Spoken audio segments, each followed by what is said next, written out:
அஸ்ஸலாமு அலைக்கும் வரஹ்மத்துல்லாஹி வபரகாத்துஹு. அன்புக்குரிய இஸ்லாமிய சொந்தங்களே, அருமை சகோதரர்களே, உங்களுக்கு ஒன்று சொல்லட்டுமா என்கின்ற இந்த ரமதானினுடைய சிறப்பு தொடரில் இன்று நாம் பார்க்க இருக்கக்கூடிய மிக மிக எளிமையான ஒரு நல்ல விஷயத்தை நான் உங்களுக்கு நபிகள் ஸல்லல்லாஹு அலைஹி வஸல்லம் அன்னவர்கள் ஹதீஸின் வழியாக சொல்லித்தரப்போகிறேன்.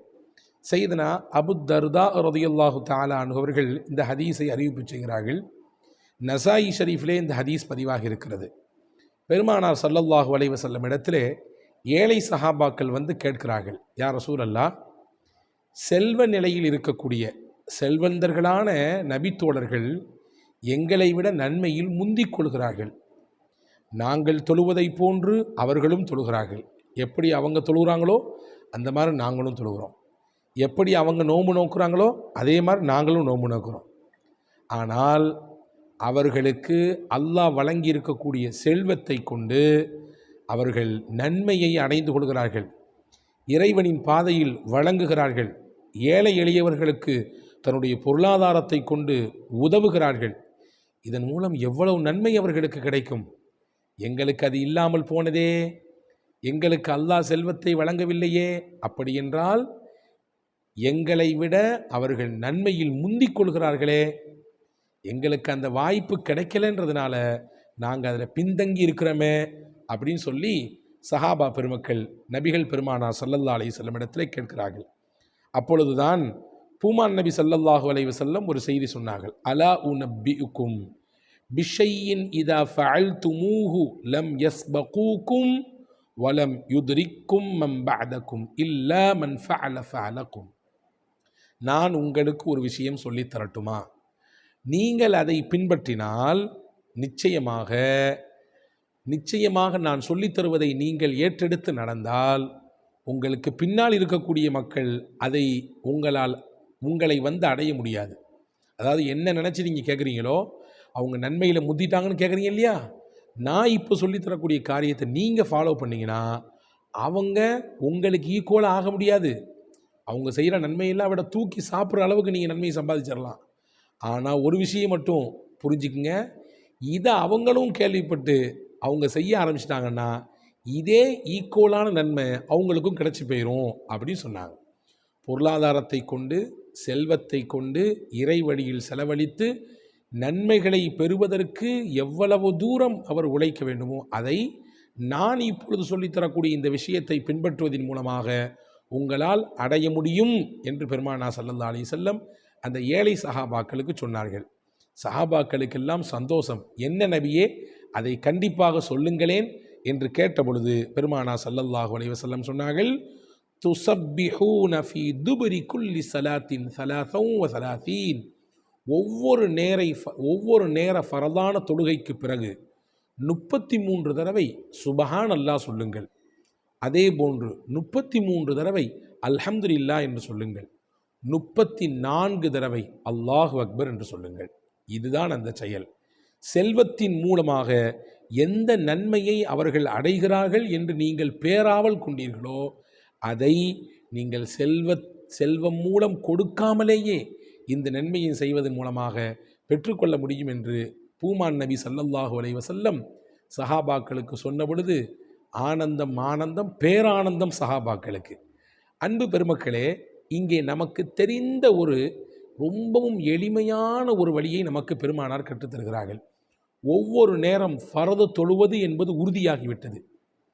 அந்த தொழுகைக்கு பிறகு 33 தடவை சுப்ஹானல்லாஹ், 33 தடவை அல்ஹம்துலில்லாஹ், 34 தடவை அல்லாஹு அக்பர்.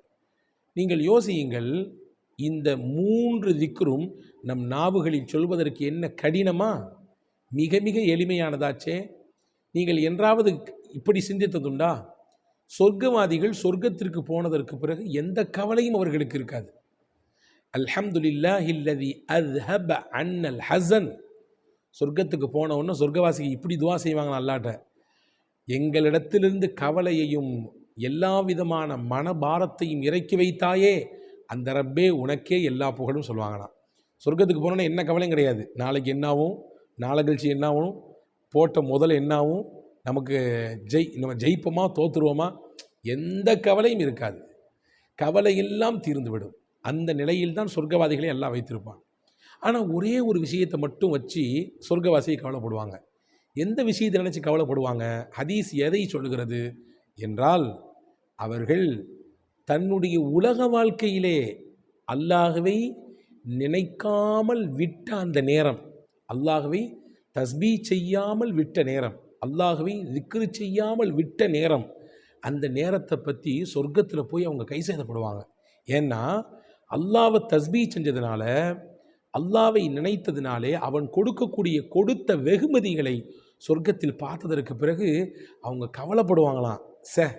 நம்ம ஏன் உலகத்தில் இத்தனை நிமிஷத்தை வேஸ்ட் ஆகணும், அதிலெல்லாம் நம்ம தஸ்பீ செஞ்சிருந்தோன்னா இன்னும் கூடுதலாக நமக்கு நன்மையும் பலனும் கிடைச்சிருக்குமேன்னு சொல்லி அவங்க நினைப்பாங்களாம். இதுதான் சொர்க்கத்தில் சொர்க்கவாதிகள் நினைக்கக்கூடிய அவர்களுக்கு ஏற்படக்கூடிய ஒரே ஒரு கவலை என்று பெருமானார் ஸல்லல்லாஹு அலைஹி வஸல்லம் அவர்கள் சொல்லித் தருகிறார்கள். எனவே அன்பு பெருமக்களே, செல்வத்தால் ஆகாத விஷயத்தை இந்த சின்ன திக்ருகளை கொண்டு ஒவ்வொரு நேர தொழுகைக்கு பிறகும் நாம் செய்வதன் மூலமாக அடைய முடியும் என்பதை நமக்கு இந்த ஹதீஸ் சொல்லித் தருகிறது. அதிலும் குறிப்பாக இங்கே 3 முக்கியமான வார்த்தைகள் கற்றுத்தரப்படுகிறது. ஒன்று சுப்ஹானல்லாஹ், இரண்டாவது அல்ஹம்துலில்லாஹ், மூன்றாவது அல்லாஹு அக்பர். பாருங்கள், நம்முடைய தொழுகையின் ஒவ்வொரு அமர்வும் மாறும் நேரத்திலே நாம் எதை சொல்கிறோம்? அல்லாஹு அக்பர் என்று சொல்கிறோம்.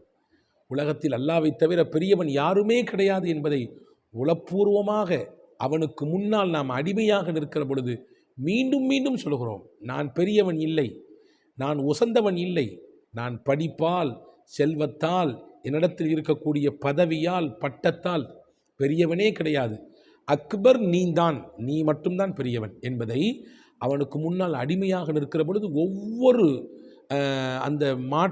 ஒவ்வொரு அசைவிலும் நாம் நினைவுபடுத்துகிறோம். தக்பீர் கட்டும் பொழுதும் அல்ஹம்துலில்லாஹ், அல்லாஹு அக்பர், குனியும் போது அல்லாஹு அக்பர், சஜிதாவுக்கு போகும் பொழுது அல்லாஹு அக்பர், எழுகிற பொழுது அல்லாஹு அக்பர்.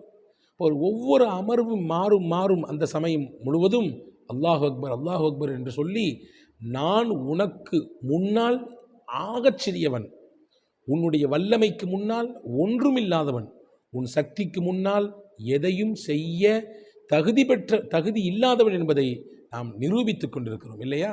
அவ்வளோ பெரிய மகத்தான திக்ர். அதே போன்று பாருங்கள், திருக்குர்ஆனினுடைய தோற்றுவா என்று சொல்லப்படுகிற அல்ஹம்து சூராவை அல்லாஹ் அல்ஹம்து என்ற வார்த்தையை வைத்துத்தான் துவங்குகிறான். நபிகள் பெருமானார் ஸல்லல்லாஹு அலைஹி வஸல்லம் அன்னவர்களை புனித மிஅராஜ் என்ற பயணத்திற்கு அழைத்து செல்லப்பட்ட அந்த செய்தியை அல்லாஹ் சொல்லும் பொழுது சுபஹானல்லதி, சுபஹானல்லாஹ் என்று துவங்கக்கூடிய அந்த வார்த்தையை கொண்டுதான் பரிசுத்தமாகிவிட்டான் அல்லாஹ் என்ற அந்த வார்த்தையை கொண்டுதான் அந்த நிகழ்ச்சியை அல்லாஹ் துவக்குகிறான். இப்போ இந்த 3 வார்த்தையுமே ரொம்பவும் முக்கியத்துவம் படுத்தப்படுகிற வார்த்தை. ஹதீஸிலே வந்திருக்கிறது. பெருமானார் ஸல்லல்லாஹு அலைஹி வஸல்லம் சொன்ன ஹதீஸை சையதுனா அப்துல்லாஹ் இப்னு மஸ்ஊத் ரலியல்லாஹு தஆலா அவர்கள் அறிவிக்கிறார்கள். பாருங்கள், இன்னல் அப்த, எந்த ஒரு அடியான், கால சுபஹானல்லாஹ் வல்ஹம்துலில்லாஹ் வலா இலாஹ இல்லல்லாஹ் வல்லாஹு அக்பர், இந்த 4 வார்த்தையை சொல்லுவாரோ, இன்னொருக்கு சொல்கிறேன், சுபஹானல்லாஹ், அல்ஹம்துலில்லாஹ், லா இலாஹ இல்லல்லாஹ், அல்லாஹு அக்பர், யார் இந்த வார்த்தைகளை சொல்லுவாரோ, இந்த வார்த்தைகளை மலக்குகள் அப்படியே கையில் தாங்கிக் கொள்கிறார்கள். தாங்கி கொண்டு விட்டு அப்படியே அல்லாஹ்விடத்திலே இந்த வார்த்தைகளை கொண்டு ஏறுகிறார்கள்.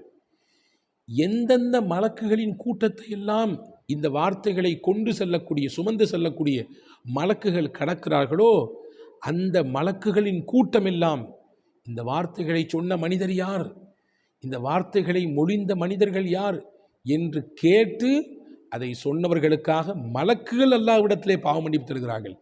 அல்லாவை புகழ்ந்து சுப்ஹானல்லாஹ் சொன்னாரா, அல்லாவை புகழ்ந்து அல்ஹம்துலில்லாஹ் சொன்னாரா, அல்லாவை புகழ்ந்து அல்லாஹ் அக்பர் சொன்னாரா, அல்லாஹ் தான் ஒருவன் என்பதை லா இலாஹ இல்லல்லாஹ் மூலமாக சொன்னாரா, அந்த மனிதர் எவ்வளவு பாக்கியமானவர், யா அல்லாஹ் அவரின் பாவத்தை மன்னித்து விடு என்று இந்த நன்மைகளை சுமந்து செல்லக்கூடிய மலக்குகள் எந்த மலக்குகளின் கூட்டத்தை கடக்கிறார்களோ, அந்த கூட்டத்தில் இருக்கக்கூடிய ஒவ்வொரு மலக்கும் இதை சொன்னவருக்காக வேண்டி அல்லாஹ்விடத்திலே பாவ மன்னிப்பு தேடுகிறார்கள் என்று பெருமானார் ஸல்லல்லாஹு அலைஹி வஸல்லம் சொல்லிவிட்டு சொன்னாங்க.